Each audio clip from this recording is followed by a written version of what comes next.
Hey, I'm so glad you joined us for a chat. I'm sitting with Colette and we're going to be talking about how to help your kids cope with rejection.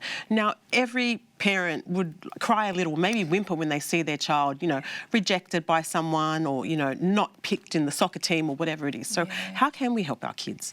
So I think none of us like watching our children in pain. No. It's very painful even for us. We feel it. And I know we talk a lot about, and we have on the show spoken about building resilience in our children, and hard times do build resilience. But really, when we see our children in a lot of pain, we actually know that emotional pain can be the same or feel the same in your body as physical pain. We can actually see similarities in the brain. So even though you can't see it like a sore knee, we've got to acknowledge that it's there. And so if you do see your child being rejected or they've been rejected, speak to them. Absolutely. It's about acknowledging and supporting your child through the hard times. I mean, for some of our children, it could be, you mentioned social loss, the sporting teams and so on. But for a lot of our kids, it's the social stuff.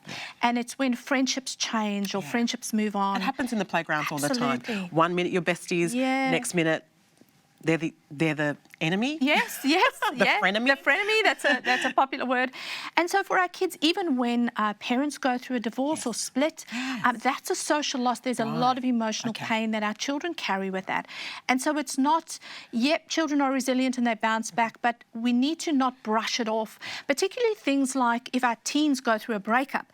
Don't say things like, it was only, you only went out with them for 2 months or whatever. Or just don't let them go out with anyone until they're married. But honestly, if they're going through a hard time, we've got to recognise that their pain is real for them. And we can actually acknowledge that it's happened. We can damage our relationship with our children if they don't feel like we see them or we recognise their hurt.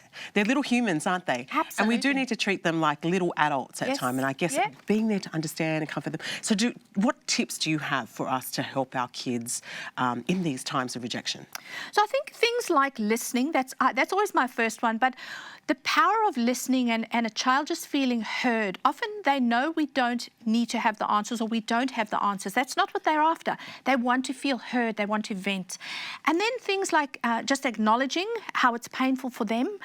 We might also help our children to recognise that you are not your feelings and feelings do pass. And do that gently, not dismissing it, but the pain will subside and it will pass. And then filling their emotional tank.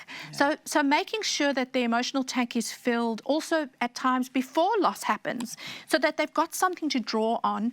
And when our children are struggling... Take a hobby or something. Absolutely. Making sure our children have skills or things that they can draw on. And then that leads into having other social circles, other communities that they can tap into or be with that can help them in those times that are difficult. So important to have that village, isn't it? And just keep those lines of communication open.